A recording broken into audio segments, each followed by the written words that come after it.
লোকসভা নিৰ্বাচন সন্দৰ্ভত মন্তব্য মুখ্যমন্ত্ৰী ডক্টৰ হিমন্ত বিশ্ব শৰ্মাৰ নিৰ্বাচনত গুৰুত্ব দিয়া নাই বুলি মন্তব্য মুখ্যমন্ত্ৰীৰ বিধানসভাৰ 105টা সমষ্টিত আমাৰ ৰাজত্ব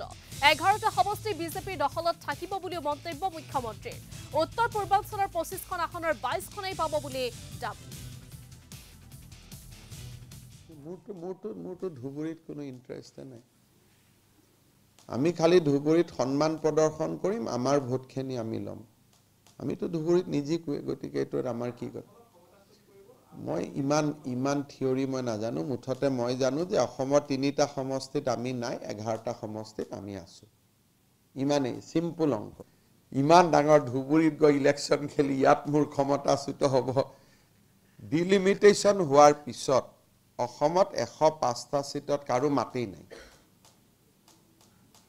গতিকে তাৰ পিছত আৰু ক্ষমতা পাবৰ কাৰণে 63টাহে সিট লাগে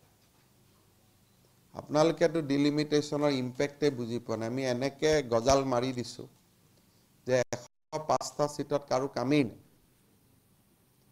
বিজেপিৰ গজাল নহয় অসমীয়া মানুহৰ গজাল